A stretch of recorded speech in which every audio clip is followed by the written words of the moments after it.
Good afternoon, everyone. Welcome back to the Dojo Live recap show. Today is Monday, March 14th, 2022. This is Julio Siragusa broadcasting from sunny Southern California. Joining me is America Guerrero, who's in Mexico City, and Kim Lantis, who is in Montana today. Normally in Billings, to be precise. All right. Hannah. So good to have you guys with us. We're recapping last week's live shows. We have a show every day, Tuesday through Friday. 3 days of the three of those days we usually do a live show, and then on Friday it's a recap. Last week on Friday it's a restream. Last week we had 2 live shows because on Thursday we had a whole hand. So we're recapping the live shows. We had 2 shows last week, and those were with Brian Price, who's the CEO at Kion, and we talked about embracing the cloud, give the cloud a hug. We talked about innovation and data utilization in property tech, how you can leverage property tech, public data, to be smart about that business. And then we talked with Jared Kessler, who is the CEO at Easyknock, about innovation. Oh, sorry. We talked about property tech with Jared. Yes. We talked about the cloud with Brian Price. I got them mixed up, guys. But anyway. It's Monday. Can you tell? It's Monday, right? those were the 2 shows. And if you missed them, just go on dojo.live. That's the URL. It's that simple, dojo.live. You can check out those 2 shows and hundreds of other shows. You can use the search feature. You can type in whatever keyword interests you. Chances are there's an interview we've had that speaks to what you're interested in. So, guys, if there isn't, you can recommend a guest. And if there isn't, you can recommend a guest to talk about a topic that interests you. Although that'd be hard to find. Over 400 plus interviews. Let's see. We challenge you to find one interview missing. Send us a note. All right. So what did you guys think of the 2 shows? Just to get it correct again, we spoke with Jared at Easyknock about property tech, and we spoke with Brian Price of Kion about data utilization, innovation and data utilization, and embracing the cloud. So what did you guys think? I still mixed them up. It's all right. It's all right. I think both of these shows for me, I mean, it seems like each week you can find a common thread between all of the shows. And the common thread between these 2 shows for me is going with the word that Brian utilized, embrace, and the idea that technology is constant and it's constantly moving forward. And so we need to embrace that. It's a reality. And then playing off of what Jared had to say is, if you're not embracing that, right, if you're not utilizing these tools that exist and creating new ones, you are literally going to get left behind.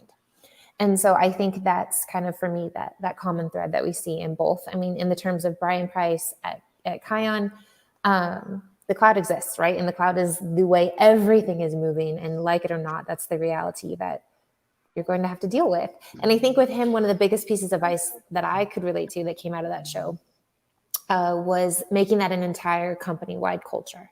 Right? Anyone and everyone who needs to be involved in the cloud should be armed with the knowledge and the tools and the empowerment, right, to move forward and to go ahead and do that. And so I thought that was a really significant piece of advice. Yes. Instead of adapting, it's not just about adapting now. It's just about embracing how you're going to take advantage of the full technology, how you're going to make your practices better every time, how you're going to tell your team members to, just live with that. Nothing, it's not going to change it. We're not going to the past. Everything is increasing. It's like the article that I read last week that in 2020, 6 out of 10 companies, they moved from they moved their work to the cloud. And that is going to increase tremendously. Yeah, it's a trend that we cannot hold or we cannot stop it. It's amazing. And the software too. I mean, with Kion, I remember that yes, they help companies with their cloud, but not just identifying problems. It's about solving them with automation technology. And that was great. I love that conversation. His background, how he started as a software engineer, then he was part of small and large companies, how he started providing holistic solutions, and then Kion was born. I enjoyed the conversation. Yeah, I mean, it's interesting the evolution of companies that used to have data centers, physical data centers, and everything's moved to the cloud. And the promise was you'd have one place to manage everything. But the reality is you end up with multiple clouds. The larger the organization, the more complex. So managing that has become a challenge. It's not the same challenge it used to be where you had a physical space and you had to send someone there to fix something or work on something. Everything is via the internet, but you still need a way to either balance the cloud utilization or manage the way it's being deployed. So Kion really solves that, and you need that. So it's a fantastic technology to help companies, not get lost in the multi-cloud environment that exists. In most companies, it's a multi-cloud environment. All right, what did you guys think about the property tech conversation with Jerry about Easyknock? I thought that was interesting. They've created a new vehicle, new financing vehicle. I thought that was very innovative Yeah, and timely. capitalism at its best. What did you guys Yeah. think of that? Yeah, I mean that in a good way, right? Really finding this group, this market of people who genuinely need help and figuring out a way to help them, but also create a business out of it. And I think that is really cool. So what I understood is their business is right. What they really do is they buy homes and then rent them back to the previous homeowners. I think I got that right. But that wasn't the topic of the show, right? Rather, the topic of the show was how to leverage tools and data. And in their case, they created their own technology. I think that they utilize it in a lot of different ways where they're triangulating all this data that they collect and really helping them to better qualify their own leads, and not just qualify the leads, but qualify the outcome, right? So it's a win-win for the people that they're serving as well as them, right, as a business.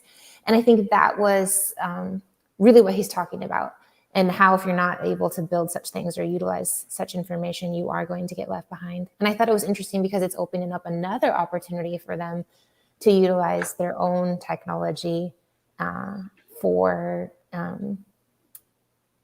as a sense of licensing or other things for real estate agents or people who could also benefit from that information. So I thought it was really cool. Yeah, absolutely. Yeah, great, amazing financial solution for a lot of people. I saw on their website the use cases, and I was like, like, oh, that's so cool. I didn't know that existed, and it's something that I would like to maybe in a lot of years that could be in Mexico. I don't know when, but it really it touched my soul when I saw the use cases. Yeah, Yeah, making lemonade out of lemons, right? yeah. Yeah. Yes. Also, the culture. I was blown away by their culture. If I recall correctly, they said, or was this Brian? You have, yeah. They said that they have a less than 2% attrition, which says a lot about the kind of culture that they're operating in. So it's fantastic to see that as well. Doing good by people and doing good by employees. When you got Yeah. both, you've got an unstoppable business. All right, guys, what do we got coming up this week? Sure. This week is another full week on Dojo Live for our unscripted 12 o'clock noon show. We've got, no, that's not completely true. You do have a design thinking show coming up tomorrow, isn't it? Yes. So the Exciting. design thinking show with Tulio, where he's going to be walking us through the journey that companies take to basically decide what they're going to be offering to their users. And that's going to be at 10 o'clock tomorrow with Rajiv Mehta, who is the CEO of Atlas of Care. And the topic is fostering a community of connection and care, how you can bring more joy and well-being into your organization through advances in personal data capture and visualization. And then on Wednesday, we're going to have our 12 o'clock show with Richard Bronson, who is the founder and CEO of 7 Million Jobs. This one makes me really excited and actually make a really good design thinking show too, because it's all about empathy and it's looking for talent in unexpected places. And really what that's coming off of is, who are those 70 million jobs? Those are the 70 million people who have had some type of a criminal background and find it hard to get back into the workforce. So that's going to be a really interesting spin on tech. And finally, on Thursday at noon, we're going to have Making Your SaaS Enterprise Ready. How to accelerate your SaaS revenue with information security. And that's with Hirish Redekar, co-founder and CEO at Sprinto. So it's a pretty full week. Join us 10 o'clock tomorrow morning and 12 o'clock noon, both Wednesday and Thursday here on Dojo Live.